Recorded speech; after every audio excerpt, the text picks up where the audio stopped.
All right. Good afternoon, everyone. Thank you so much for joining us for CCEI's Timely Topics. This is one of our last Timely Topics that we're hosting. I think we've got a couple more ready to go for the next few months. We're really excited to launch something new in January. Can't wait to share with all of you, our community, about that initiative. But I don't even want to take too much time on this intro because I have been so excited for the last few weeks to bring together this panel of inspiring women that have supported women entrepreneurs in our ecosystem and are women entrepreneurs themselves and want to get right to it. So for those of you who haven't had the chance to meet me, I'm Jennifer Mathieu. I'm the Executive Director of the Connecticut Center for Entrepreneurship and Innovation here at UConn. And I am an entrepreneur, an entrepreneurship educator, a mentor, a startup coach. I've done a lot of different things in our ecosystem over the years that I've been involved, and just so excited to talk about supporting women, mentoring women, and helping to empower the next generation of women entrepreneurs. So I'm going to turn it over to the other panelists here to share a quick introduction of themselves. Do you want us just to jump in?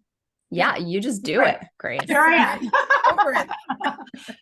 Hi, I'm Grace Napolitano. I am a sales coach and business mentor. I specifically work with women entrepreneurs to help them structure, gain accountability. And I always tell my clients, I help them embrace the ick of sales instead of trying to get rid of the ick, because, we just have to accept what it is, so that they can attain their goals and reach next level in their business. It is so important to me that women become the purse holders, the money getters, the most successful people in the room. So I come from a 20 plus year of media sales. Back in Chicago, I was a publisher of a hospitality publication, ad director at a luxury lifestyle publication, national ad director at Chicago Sun-Times. And I have also been the only woman in the room, in the boardroom, many times over. So I'm looking for more women to join in the ranks of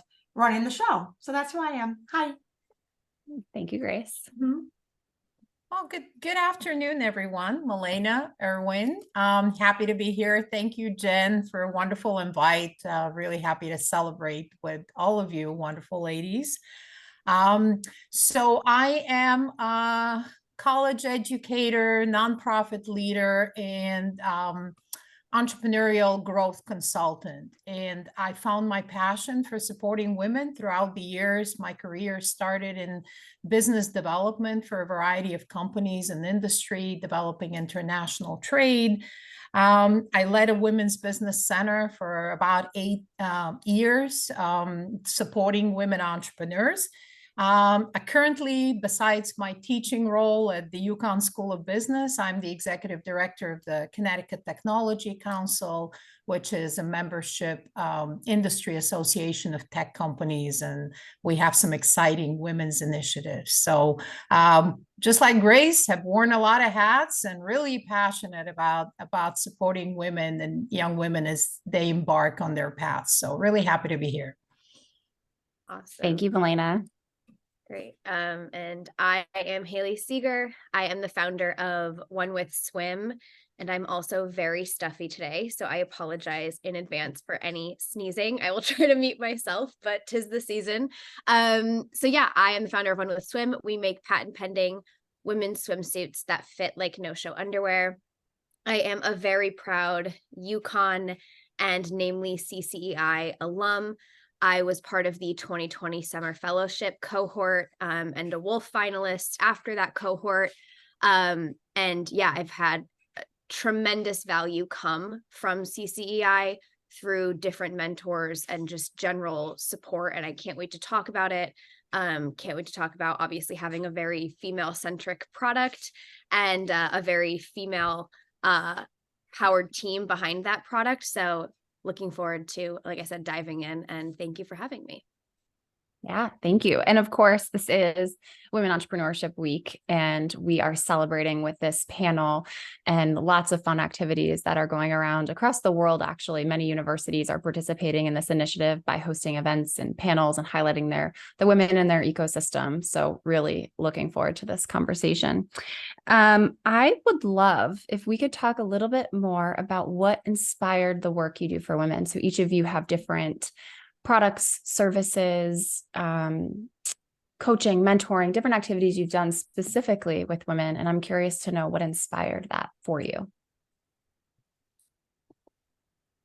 Well, that's a big question. I'll start with that one. I'll try to sum it up. But I think for me, it was something that just kind of I always had in me, but I kind of gradually became aware of it throughout the years. I grew up with very strong female role models, including my mom, and just kind of found myself in situations where either I was the only woman, or I could notice different treatment, or different ways of engaging. Right after college, I founded my first company with two significantly older male partners, and that was an interesting experience. I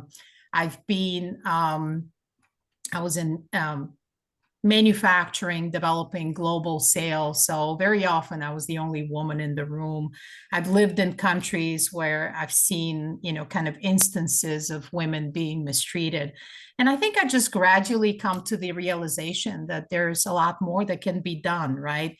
My career path changed after I became a mother, and then gradually I found my way to the Women's Business Center when it was like, okay, this is really what I'm supposed to be doing. And it really clicked. And I think from there on, I'm just looking for opportunities and ways to continue that passion and continue to make an impact.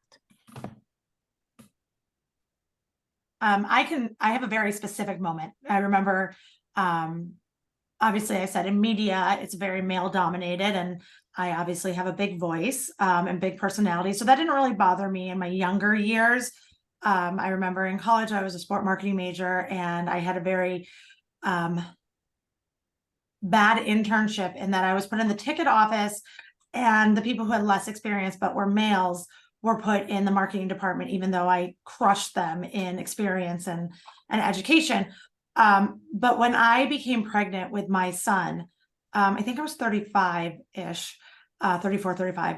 And there had not been a woman at my company, which was 13 titles, that had ever been pregnant before. And they didn't have a maternity plan. And I had to fight them on it, and like the discussions. And it was so ridiculous to me that there just wasn't a woman who had children that were in a power position to lead this discussion. And it really made my pregnancy very hard, quite frankly, and a lot of anxiety, all that. And I was on bed rest a week before I was having my son, and my deal hadn't been done yet. Like, women don't deserve that. They don't need that. And I'll try not to get on my soapbox because I will get very angry. But I just was so shocked at that experience. And then with my daughter 2 years later, when I was pregnant with her, the same thing happened at the Chicago Sun-Times. It just completely blew my mind. Why were women in authority or high-level positions just not given those maternity leave and those, like, would we just have to go out to pasture because we've decided to also have children? Like, that's complete BS. So I remember being in the bathroom after I had my son and just being like, I just need help. Like, I remember this conversation I had with myself. Like, I don't know what to do with everything. And so it was that moment that I was like, then if I can't find the help, because a lot of business coaches, mentors, and people in that were men. And quite frankly, they don't know, sorry, Roy, what's going on in the world of, parenting and being a badass. They only have to worry about being a badass. And I'm very lucky because my husband does do 70% of the childcare. But that was a moment that I'm like, I am going to be a coach for high-powered women. And I had quite a bit of imposter syndrome when I was working with women in corporate, because I'm like, I kind of actually didn't nail this. I wasn't a high-powered woman with kids. I was really white-knuckling it and struggling. So when we moved to Connecticut 5 years ago, I shifted my focus because my former deputy editor, who happened to move to Connecticut at the same time, totally by chance, reached out to me, and she's like, Grace, I keep hitting $111,000 in my business every year. Teach me how to sell like you so I can break through that glass ceiling that I have. And within a month, she was able to do that. I'm like, all right, well, I guess I'm a sales coach. Like, it doesn't matter. As long as I am coaching women to be stronger so that when it comes up to those discussions of maternity leave, of I have to leave at noon to take care of my kids, you're not being questioned or shut down or shamed or shunned or any of the horrible things that happened to me in my career. Too much, sorry. No, it's so powerful. Yeah, and really insightful. In terms of my work with and for women, I've kind of always, since I've been working, which started at the age of 12 when I began on YouTube, which was like my foray into the workforce, if you will. I've always done things in very like female-centric fields, not necessarily female like dominated fields, but female centric fields, i.e. like having a makeup channel on YouTube. And then obviously from there, I went into more, again, like female centric things. Like I started working in the bridal industry, which was interesting because a lot of my bosses were male in the bridal industry, ? But that definitely was a thing. And then jumping off from that, I started a women's swimwear brand. So everything I've always done has been kind of immersed in / for women. I'm also one of 3 girls. Like there's just always a lot of girl power. And I've learned a lot about working with women, the psychology of obviously women shopping and empowering women. And also like in terms of working with women, something I'm really passionate about, and I'm sure you're going to hear me bring it up today. And anybody who has ever done a one-on-one like mentorship session with me, I talk about this, but tapping into your intuition as a woman, that is something that we innately have and are gifted with. And I believe in it as a superpower for being a female in business, like times a million. Oh, I love how you said that. I love it. It is. Yeah. I'm really into it, and it's the thing I probably use the most in my decision making. And I'm sure a lot of people can resonate with that too. So looking forward to talking more about that.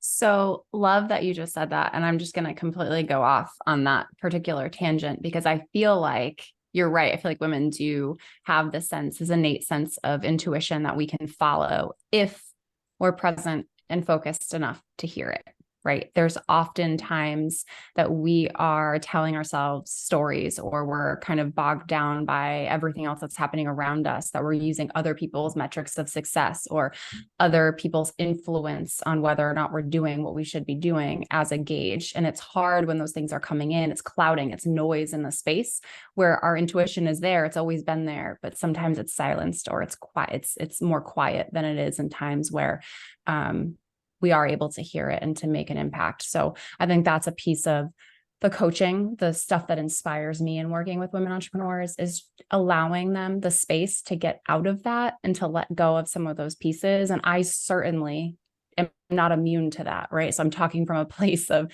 getting it and understanding it's a challenge every day of working through it.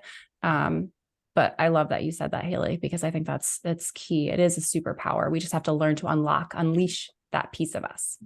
Well, and also, if I'm allowed to piggyback on that, is not to be like, well, I didn't make this from my right brain, right? Left brain? You guys, I'm sorry. My creative side. Like, I didn't do this in an analytical sense and I didn't use a spreadsheet and that's how I'm coming to the decision. Like, sometimes it's okay to say a business decision can come from a feeling instead of feeling like, well, did I do the full like SWOT analysis on this? And is everything going to be okay? Sometimes it's just a feeling and it's like, it's a no-go. And so that's my reason, period. It doesn't feel right. Moving on. I'm so into that. And one thing that I always get I don't want to say always, but at times get pushback on is people saying, oh, you answered that really quickly. And it's like, yeah, like I wasn't more is lost in indecision than, anything else. Right. I like to make decisions quickly and going with my gut quickly. Grace, like you were saying, sometimes there isn't a SWOT analysis or spreadsheet where it's like, after thinking about it in this way, it's like, sometimes things just come into my brain intuitively or into my gut intuitively where I have something really strong to say or to decide. And it's quick. And that's just that. And I think we should lean into that more. And like Jen was saying, kind of suss through that external feedback loop that we get caught up in, and being like, when someone asked that question, or when someone posed this, what was the first thing that landed in your head or your heart or your stomach, wherever it hits you, right? What was that answer? Go, like 9 times out of 10, I end up going with that. Even if I do start listening to the feedback loop a bit, I end up going with my first thought or decision or choice or whatever it was. So that's something I've realized in terms of like trying to find knowing your physicality in a decision is really important. I feel like I've literally been punched in the stomach if it's not right. Yeah. So, and then also, like, I am not woo-woo, but I have a little woo in me, and I know that the universe will make it right. So in my husband and my business, something happened a few weeks ago that I'm like, I don't want this. Like, it was the initial, like, nope, this is off plan. It's not right. Please don't take it. Don't say yes. And of course, my husband did say yes, because he comes from a different source. He follows the money. And I'm like, this is not right for our business. And lo and behold, last Tuesday, the universe called through another person, like, the project's canceled. And it turned out, we found out through Reuters that the company had been sold that day.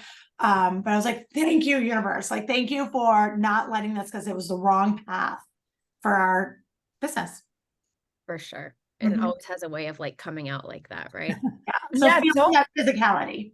So empowering to hear you both talk about that, because for me, it's been a journey, right? You know, I think I've finally come to the point where I do trust the process and I do trust my feelings about it.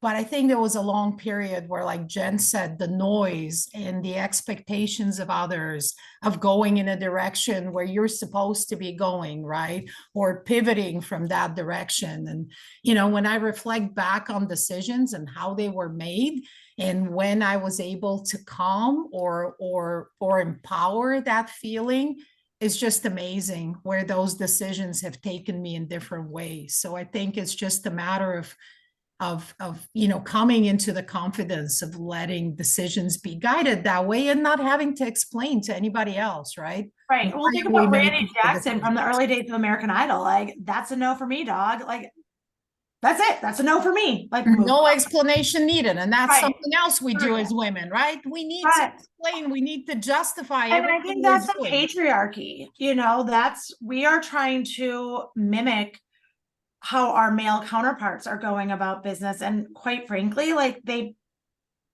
done it wrong for so many years. Like, if you look at the data around it and all the research done, women are better leaders, and companies that have women as higher level C-level executives are more successful over time. And so just because it's always been done a certain way doesn't mean it needs to continue in that fashion.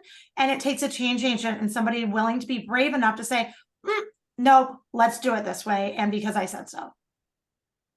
So that. I'm going to throw you guys off with my next question. So this goes into some of the elements that you mentioned. Each of you have said the word trust. And to me, that's such a big thing. We're willing and able to throw trust out in relationships with other people, family members, whatever. When did you first trust yourself and your gut? And do you? Mine was a Friday night in October. I believe it was, let's see, what year was Bexon born? It was, it was 2013. I was pregnant. And I got a phone call. The time, Grace. It was just after 6 p.m. I remember I was looking over the Chicago River out of my office, and all the lights were twinkling. And I remember it because it was like before daylight saving time and it was dark, blah, blah, blah, blah, blah. So yes, I remember this moment very well, Jen, clearly. And I had this sale is happening. I had just doubled it. I think the sale was like, I believe the proposal was like 180 grand from 75 or 80 the prior year over year. And I got a phone call from this client's agency, and she's like, the deal's dead. I'm like, I'm sorry, one more time? She's like, the deal's dead. We're not doing it. Something happened. I don't know. Did something happen at an event last night or something? And we're polling. And I'm like, are you kidding me? Just because I know everybody's probably curious what happened. My horrific boss, this client was the sponsor of the event. and he kept praising this other client who happened to be the ex-fiance of the other client. And she still was very upset about that. And she's like, if he's going to respect this man over me, then I won't do business with you guys. I'm like, awesome. Like, thanks for that. And I sat back in a moment, and obviously like tears kind of welled. And I was like, because that was a gut punch.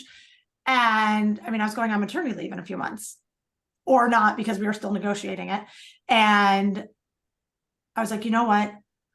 Everything's going to be okay. Everything I have learned from my past is I've seen every bad turns into a good, and everything works better and through, and the universe will provide. And not 20 minutes later, my phone rings again, and it's this client that I had been chasing for 7 years. And he's like, well, I don't know who you talked to or what you did, but we're in and we're taking the big package at $225. So in this night that it was a Friday night, I shouldn't have been at my office. These people called, and that was a moment that I'm like, trust your instinct that everything will always work out, that the universe always has your back, and one door closing, the next one opens. Don't belabor yourself, is that a word, on every decision. Move quickly, like Hayley said, move quickly in your decision, because speed begets speed. So that was my moment. Wow. Yeah, I love that. Definitely too, Grace, like in being an entrepreneur, like you learn that more and more, like learning that, again, it's so trite, but like everything happens for a reason.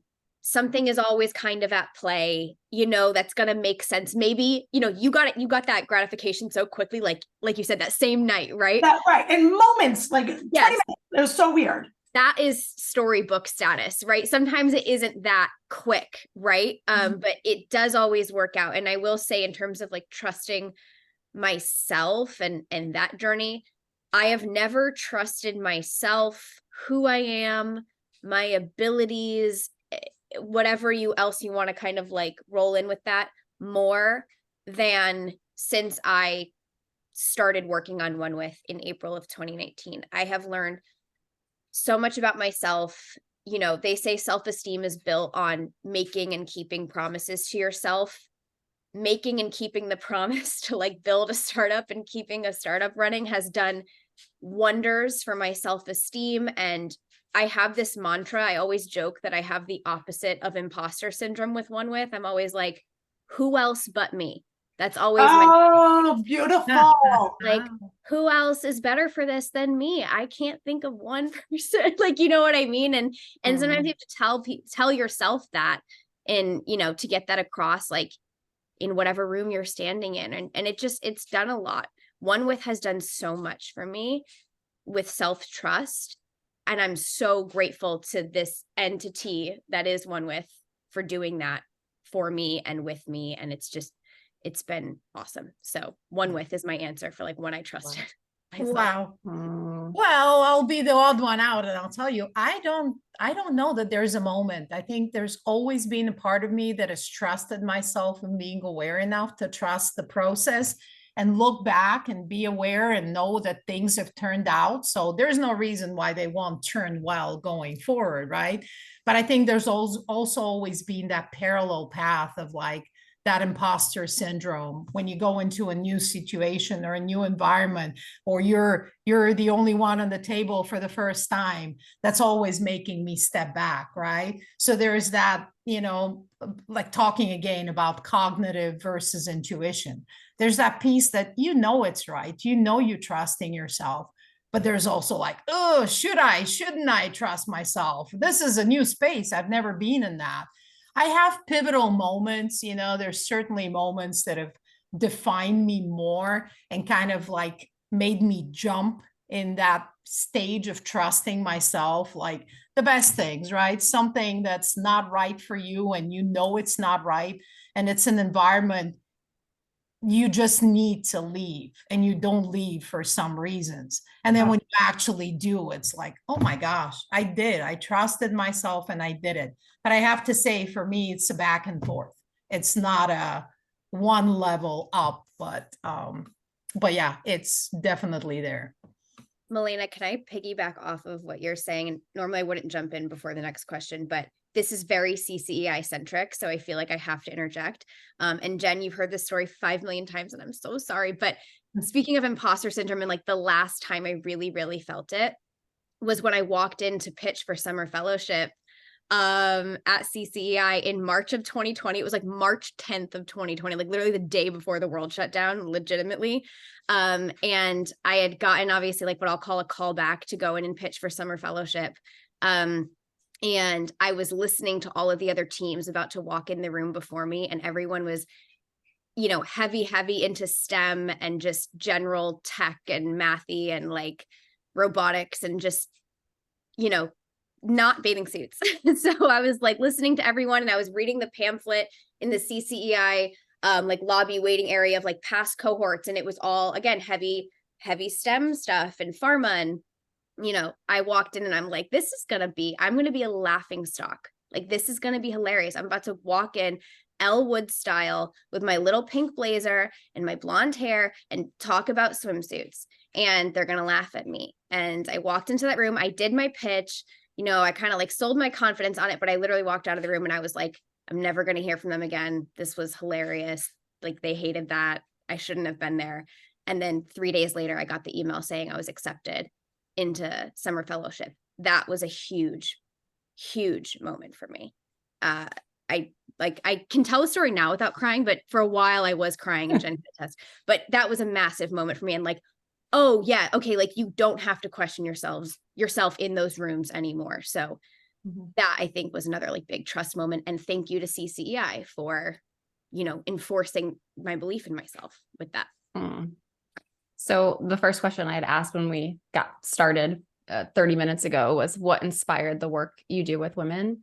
And Hayley, I didn't want to take your spotlight and tell your story because you always tell it better than I do. But I think that was a moment in my time when you came back and told me this story that I shifted my perspective, not on what we were doing, because I always felt like we were doing really good work. And I feel like if you do you're inspired and what you're called to do and passionate about, you're going to always put the best foot forward. You're always doing the right thing, right?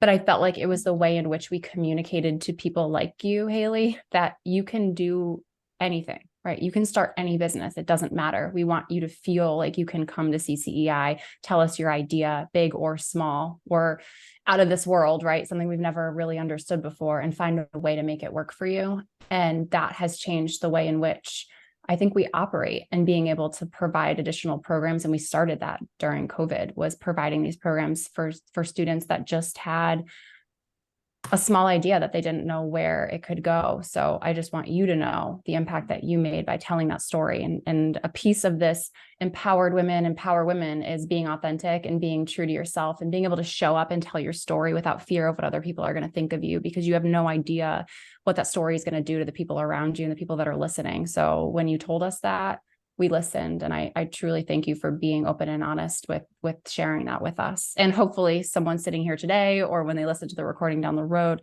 that touches them and realizes they can go out and try something they didn't think was possible. Yeah, that means so much. And just, I'm so grateful for all the support that you've given me throughout the years, and just making me feel welcome. And also just, again, in echoing what you're saying, like the changes, like it's been evident in the diversity of types of teams and types of businesses, like in the summer fellowship cohorts and in the other programs. It's obvious. And I just thank you for doing that. And again, like I remember when you assigned me my mentor, Jen, for summer fellowship, and it was like a product-based clothing business mentor. I remember crying when I got that email, because I'm like, I feel so seen that they did this for me. Like, that's so crazy. That's so wild. And so I've seen that throughout the years, and I'm just really grateful. And yeah, I will get off of my soapbox now, Grace, because I could talk about that forever. So thank you. What an inspiring story, though. And what I'm getting from that is like the stories we tell that affect us, and how we can weave them into impacting others without even knowing, right? We share a story about our own impact, and we don't even know how it will impact the person across. And I think you said something, Hayley, that I'm going to take on and maybe I'll share with you, but in my new role, very similar imposter syndrome for very similar reasons. So, but what a beautiful story and testament, Jen, to listening and really pivoting to impact others like Hayley. And good for you for standing your ground and not giving up and going in and pitching. Thank you. Thank you. Well, now in retrospect, it's like that was the easiest part of Hayley's journey. At the time, she thought it was the hardest. Right. I always say that. I'm like, I'm so glad I did not know how spoiled I was with like how easy that part of my entrepreneurial journey was and how supported I was by CCEI. I'm like, I'm glad that was my first foray into entrepreneurship. And those were the first people I met. And I think Mary Kay, my business advisor, who I think is on the panel or on the webinar right now, like, I'm so glad that Mary Kay and Jen were like the two first people I met early in my journey, because boy, if I had met some other people first, I said this to Jen a few weeks ago, I don't know if I would be where I'm at, because those were two people that lifted me up so much. And obviously two incredibly strong women that I had the chance to be exposed to really early on. Thank you, Mary Kay. Here's Mary Kay. Can I jump in on what Hayley just said? This is so important to me, and I love that. My aunt is the VP of communications for Walt Disney World. So she's very, very high up. I say she reports to the mouse. And her and I have always said that it is our job as successful women to get on our hands and knees so that other women can step up on our back to get a leg up. At no point. So anyone listening, if you're starting your business or starting your career or whatever, when you get to that level of success or you feel comfortable, turn around and reach your hand out and pull the next woman up. There is always room for all of us at the top. So I love that Jen did that. I absolutely love that. And I think, a piece of this panel discussion is not just empowered women empower women, but we empower them through mentorship and through our ability to reach out that hand and help guide the next generation forward. So I'd love to get your thoughts on your mentor experience. You as a mentor, you being a mentee, was that positive? Do you have anyone that's influential in your life? Do you still maintain relationships with them? Let's just talk about mentors. Who, me specifically? Grace, you and I could talk all day long. Let's go. Okay. Like, and any one of you can jump in. I'm very Chicago and Midwest. So like, you have to literally be like, your time's over. I've had so many mentors over the year. I'm so lucky. And Melina, you said this, it's like, be in the room, be around the people who empower you. And if you're feeling yucky in a place, like, move to where I always want to be the smallest fish in the biggest ocean. I want to be, if I'm doing 6 figures, I want to be with the people doing 7. If I'm doing 7, I need to be with the 8 and 9s. Actually, you know what? I think this is just a side. When I was at Michigan Avenue Magazine, we had a lot of celebrity events. So we would have billionaires there. And the guy Chris Gardner, who Pursuit of Happiness is about, that Will Smith was, who played. Did I say that right? So Will Smith played Chris Gardner. Chris Gardner is from Chicago and would come to all of our events. While the whole crowd shifted towards whoever the celebrity was, I was always sitting next to Chris, like, tell me this, tell me that, like, let me soak it all in, which is not your question. But something that I think is really important for all of us, do not be the biggest one in the room. My mentor, the one that really sticks out, is Tracy Thomas. She was my local sales manager at one of my radio stations I was at early on, and she embraced me wholeheartedly. She took me in. She accepted my pain, my fear, my blocks, my everything, and then she worked me like a drill sergeant. I would leave her office, you guys, literally crying because of the exercises she did with me on positioning and messaging and cold calling, and everything. I give her everything. Unfortunately, a few years after that, we were very close, and she fell ill to lupus. But just the other day, she popped up on Facebook because she's, kind of gone off in her own space. And I'm like, Tracy Thomas, there is not a day I don't think about you. I love you so much. And so I think that respect. So that as a mentee was really important to me, to have a place that I could unload all of my vulnerability. and then also be trained back up as a mentor. So now as a coach is not a mentor. So we really need to separate those two things. You do not go to your mentor to coach you. You go to them to support you, to be there, to hold space for you. So in my business as a coach, I am not a mentor. I haven't had the opportunity really, I don't feel in the last few years to connect with anyone in a mentorship position. And I'm sure there's many people who'll be like, no, actually I feel like you're my mentor. But I want to speak to when I was younger, I mentored a girl from Mercy Home for Boys and Girls for 5 years. It's like girls and boys club back home. And I took Quiana under my wing. We went grocery shopping. We took her out to the suburbs because, you know, inner city kids don't get the opportunity. And I remember at one point, she's like, is this Iowa? I'm like, no, this is just Libertyville. We're still in Illinois and in Chicagoland. But that was so important to me because I opened her eyes as a mentor to what is possible for her. And I gave her one goal, and that was to graduate high school. Within the 5 years that I mentored her, she had 2 babies. She graduated high school because it is my job as her mentor for when she didn't believe in herself, I believed in her. I kept pulling her along. And that is the duty and job of a mentor, is to pull, like I said before, pull them into that place until they believe and they can stand there on their own without your support. So that's kind of how I feel about mentorship and the responsibility of a mentor.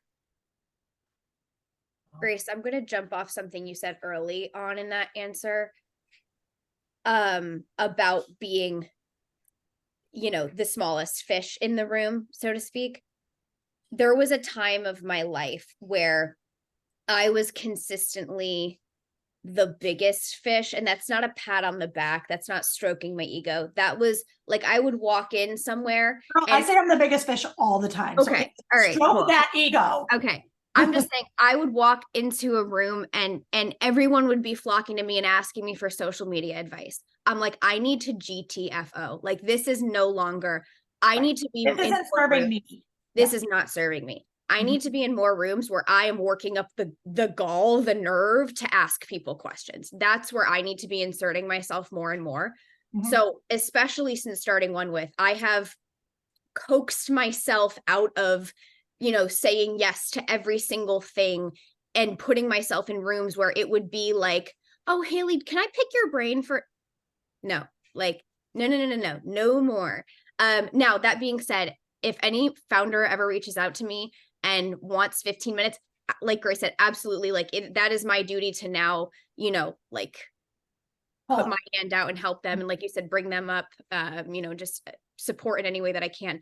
But again, if you are finding yourself in rooms where, again, you're like, I can't go to someone in this room right now who has eclipsed where I am at this moment in sales, revenue, you know, just general, like however you quantify that. Yeah, not like, that's an issue. That's an issue. And that's showing that you're not leveling up. And I got to that place, and I'm actively in that place, and I have to figure out how to get myself in more rooms where I am a really, really, really tiny little fish, and I'm working on it. And I think it's really hard here in Connecticut, specifically, you know, in Chicago, I could walk into any room and be like, oh my God, am I allowed to be here? I'm so sorry.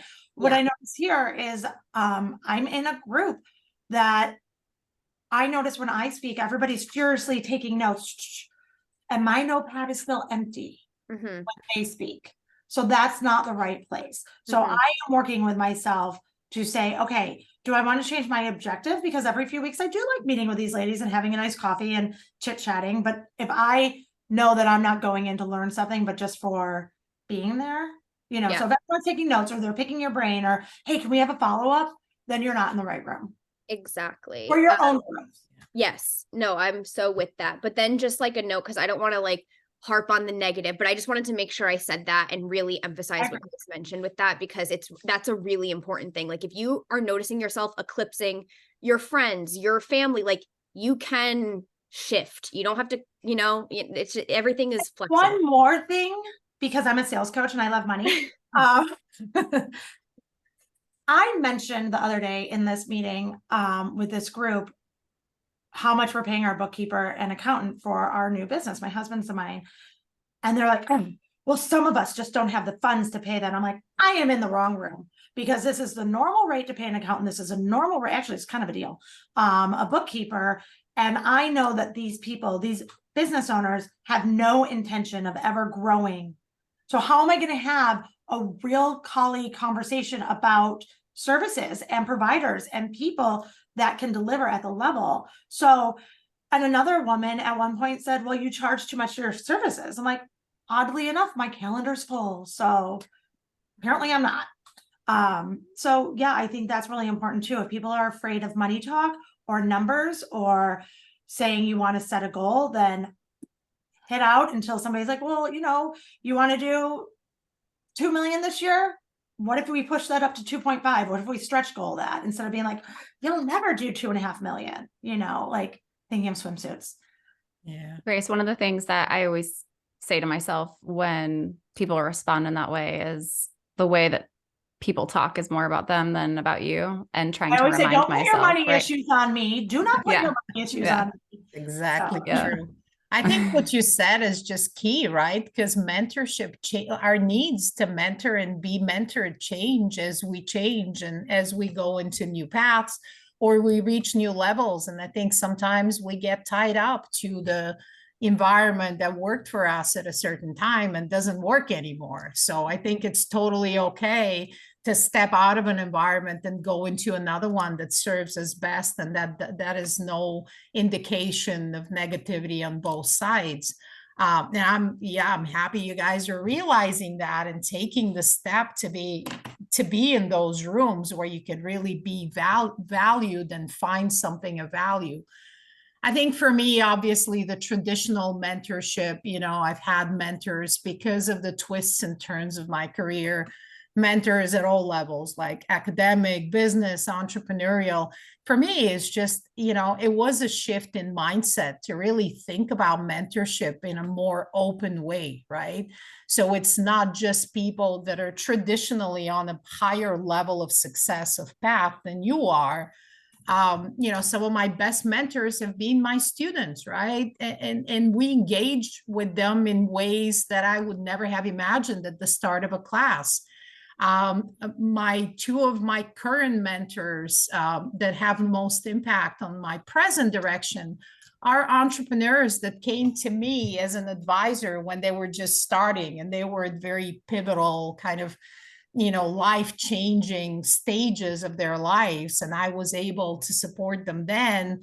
And now they're, you know, the relationship has kind of shifted a little bit into that mentorship. So just really thinking, you know, about how our needs change and how anybody can be a mentor and a mentee, regardless of age, stage, you know, money made, and all of the other external factors.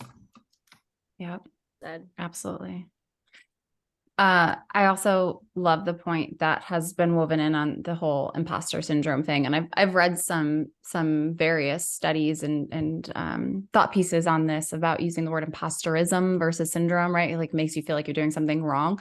But I also feel like it's not a gauge on whether you're good enough or not, right?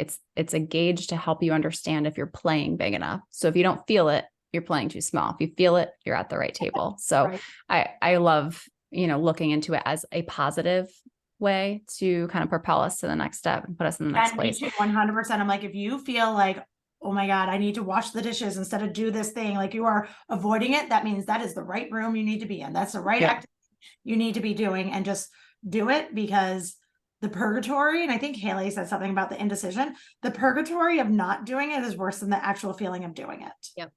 Yeah. Oh, so we're getting some really great questions in the chat, and I want to make sure we're mindful of time as well. But there was one note about, I would sum it up to say it's a question on values, right? Aligning yourself with the other people you're working with, working for. We get this when we're going out to maybe hire a new client and make sure that alignment, like Grace, you and I have talked about this before, Hayley, your alignment with going out and seeking investors or people that are going to help move your business forward. So do you guys have any thoughts on really how you manage that value check and alignment? Yeah, I was reading this question. Mary Catherine's question, I think, is the one you're referring to, Jen. Yes. I love this, Mary Catherine. This is great. there, and I like, if I can pull it up really quickly, I'll drop it in the chat, but there's this YouTube video about how basically what we've come to know as being nice or being kind is like really selfish, because it basically is at the expense of honesty to the other person. So we are saving face. Oh yeah, sure, I'll do that. I'll watch that movie. I'll do that thing that I really don't want to do, but I want to be nice and I want to, say yes to whatever, even if it doesn't align with me and my likes. It's ultimately net not being nice. You're not being kind to yourself. You're not being kind to that person. It's not necessarily a virtuous thing to do to, just simply like take the coaching fee or whatever that is to like support that person. If you don't believe in what they're doing, or if you don't believe in something they are doing, I've just learned over and over again, like honesty is the best policy. What I end up when, how you spend a lot of time like, oh, this person just texted me and I don't know how to respond to it. What I always say, like, if someone says that to me is, well, what do you want to say to them? And they'll always be like, well, I want to tell them and I don't want to go. Like, I don't believe in this. I don't want to, it's like, write that. Oh. You know what I mean? Like that's become such a, and I'm still working on it. I challenge myself to do this every single day. That's become such like a non-option. It's just being honest and being like, hey, I know you're trying to do this. This doesn't completely align with me or sit right with me, or it's a little outside of, what I'm comfortable working in, however you want to say it. That's become like a non-option. Like we've gotten so used to being nice, which again, I don't even believe in that term. Like, I just don't think it should be used in place of like saving face. I don't think that that's being nice, but I hope everyone gets what I'm saying, and I'm not belaboring that point, but just honesty. And even if you have to kind of like craft your words carefully so it comes out in a tone that you're comfortable with, that is what I recommend doing. Like whatever your gut tells you to say it. You might have to tweak your words so it's not just like F you, F this. Right, I'm like, Hayley, if I said what my gut said. I know, like I'm always like, okay, just redact like maybe 5 of those F words, and then you can send it, but you know what I'm saying? Like, that's what I would recommend. Yeah. So I have 100 thoughts around this. I'm going to jump in quick because I know we're on time. So I'll give you my top few here. One is I come from a place of no. And I know that sounds very, unnice, but I need to my initial response is no. And then I'm going to take some time like, wait, no, I kind of do want to do that. Wait, nope, yep, it's a yes. So I have learned not to respond instant gratification. And that's what a lot of us do is like, you get that text, so you feel that you have to respond, or you get that messaging and you feel like I have to respond like right away. No, you can take 10, 20 minutes. And last year, a friend asked if we wanted to go to the Big E. I'm like, no. And I had just torn my ACL. So my thought was I can't walk the Big E. And then I got home and I texted her. I'm like, just kidding. I totally do want to go. I'll take like 20 Advil and we'll get through this. And it was such a fun day. But had I come from saying yes, I would have felt obligated. And to Hayley's point of I wouldn't have served. So that leads me into I'm an anecdotal person, if anyone can't tell yet. But my son's baseball coach, he is amazing. He knows so much and he's really great at coaching. However, he says yes to everything. So he's not serving at his top level because he's on the phone talking about tryouts for another team he just ran and this, that, and other, and he's not focused. So thinking of the expense to what you are serving somebody, if you say yes because you feel obligated. Then my third and final, coming from a sales coach perspective in business, because I think this is a little bit more around, I'm just seeing a client, I felt like it had a little something to do with a client, but knowing who you work with, prospecting. I hate when other people say, don't niche down, work with everyone. Heck no. That's not actually what I say, but I'm not allowed to say the words that I want to say.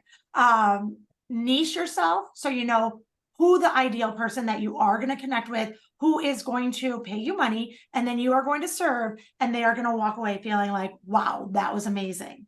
So there was a client that one of my salespeople were trying to land for our luxury lifestyle Chicago magazine that was in the suburbs and was a hot dog stand. It was a complete non-fit.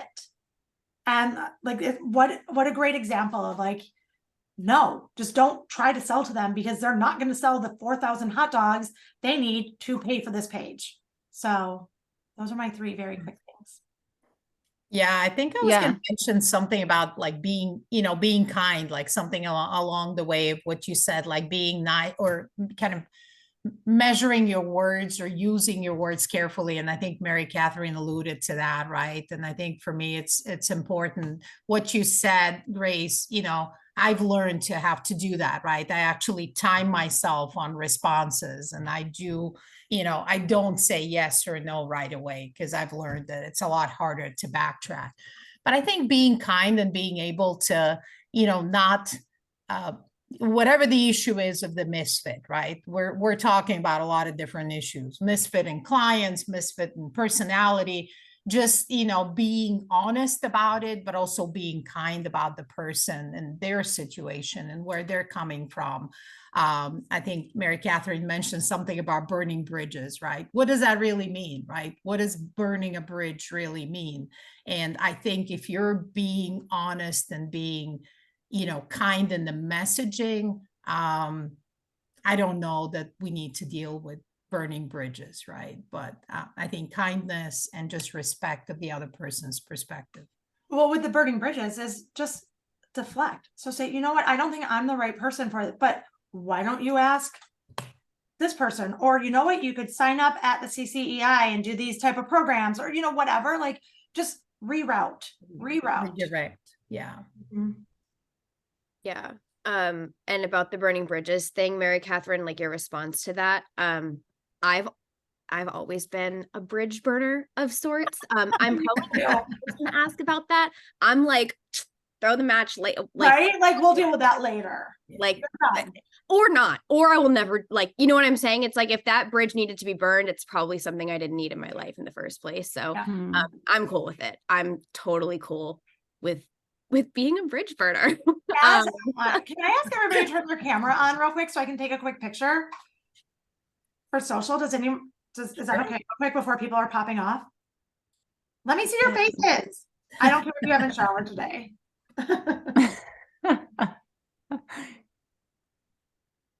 Let me close that. Sorry. Look at everybody. We're all here. This is so great. Can we smile now? Are we going now? Wait, here I am. Like, here's my picture. Grace, Lily, just screenshot it with technology. What? Just screenshot it with your, here, I'll do it. Ready? So and then I'll send it to you. Okay, ready? Hold on, let me do it one more time just to make sure. We've had this happen before where I think I get it and then I lied. Okay, ready? There we go. All right. Awesome. Thank you. I'll email that over to you. Yeah. I saw one other question too. I just want to make sure we get people's questions. Did I see another question? I thought I did. Oh yes. Yeah, moving into a bigger room, like a bigger pond. Super hard. There was also one from Sophie about like just and this is probably a good one to close with, just like a one piece of most valuable. Hayley, let me just respond to Mary Catherine real quick. It's like dating. Go to an event, feel does this feel right? Nope. Okay, you're out. Don't feel obligated to go to the next event. Like speed networking, speed grouping. I don't know what we want to call it. Like just try it. If it doesn't work, get out. Yep. Okay, so go for it. Just like, what was the most useful class in your education course / license you obtained that had lasting effects on business and growth? Great, insightful advice so far. Happy to be here. Thank you, Sophie. Anyone want to start? Yeah, not one class that I have taken, not one license, spent a lot of money on all of it. My best education has been from failure. It has been trying and getting rejected and hearing no and messing everything up and then getting back up and trying it a different way. It was in disconnecting the personal feelings to the no, the connection to the no, to being like, all right, well, now like becoming a forensic scientist in sales, that method doesn't work. So let's try this one. And like ABCD, like what was it, like 200 prototypes before the light bulb happened or something. I was a leisure studies major, so that's maybe why my education isn't long lasting. But yeah, it's just by trial and error and being willing to get back into the fight. Yeah, I don't think I can pinpoint a certain class, right? There's so many, there's classes where you learn, from the topic. There's others that you learn from the instructor and their life story and how it connects to yours. So I think, I'm constantly looking for new ways and opportunities to learn and connect things to my own experience. So I don't think I can reflect or pinpoint on one specific one, but I have to say that the message, the content is just as important as the delivery and the person delivering it and connecting it to their own life stories and their own experiences, and allowing the participants to connect to their stories as well. I did go to UConn, and I'm not just saying this because we're in a UConn centric panel right now, but I really did take so much out of being an English major at UConn, like just the writing skills and just my classes, my professors, the exercises they had us do, like really helped my mindset as an entrepreneur, like now looking back. So I'll say that. And then just like tangible takeaways that are probably more helpful for like this moment in time. On this same sort of topic, like just podcasts that were really helpful. How I Built This, which Jen, you put me onto in summer fellowship. How I Built This is great. If you're a D2C founder, limited supply, I have more tactile takeaways every episode that I listen to. My to-do list gets bigger and I do something and I change something about my business that day from listening to that podcast. That's paid dividends and it's free. And then Skinny Confidential, Him and Her, is really good for like mindset, lifestyle, about being an entrepreneur and stuff like that. So things like that, resources you can take in now for free, that you'll see kind of pay dividends in your personal life and your business. I didn't even think of that as like an education piece, but you're totally right. Shoe Dog by Phil Knight. I have listened to it 3 times this summer. Nike, I think we're all familiar, is a billion-dollar company. It's amazing. It did not start that way. And it did take 10, 15 years to become that way. So, yeah, like Shoe Dog, listen to Shoe Dog over and over. I love the idea of immersing yourselves. And I mean, I listen to podcasts constantly all day, every day, and reading books and consuming. And I think if you can't necessarily be in the same room as those founders, you don't know them or go to lunch with them, just being around like their mindset, learning from their challenges, their experiences, but listen to the reality. I don't like listening to podcasts where they only highlight where people are, not where they've come from, because that's just not an accurate at all measurement of what you need to focus on at this early stage of building a business. But immerse yourself where you can and put yourselves in opportunities to connect and network. So I'm going to actually do like huge shout out to SBDC that's hosting a Make It Your Business Women's Entrepreneurship Startup Conference next week on the 25th. So feel free, go to these types of events, learn, connect, meet other women. I'm going to also throw another event that's happening the same day, but in the evening. So the Women of Innovation event that Milena is hosting. Attend these types of things, connect with people, build your people, and go out there and just try to find that next thing that you can engage in, that you can learn from, and always try to find opportunities to grow and to be better, an entrepreneur, a better leader, whatever it is you're striving to do. So we're at 1:00. I would like to thank everyone for coming. I also want to quickly acknowledge our next timely topics that's coming up. We're celebrating our Veterans Day. Michaela, are you able to share your slide just quickly? Awesome. Thank you. So we're celebrating Veterans Day, hosting a CCEI alum, Nathan Norden, who went through our EBV program, and our EBV program manager is going to facilitate that discussion, but talking about his experiences in launching a business. So please join us back here. We are so thankful for you to be here with us today and meeting our entrepreneurs. We look forward to connecting you with other opportunities at CCEI in the future. Have a great rest of your day. Thanks, guys. Thanks for having me. Thank you. Nice to meet everyone. Take care. Thanks, everyone. Bye-bye. Bye.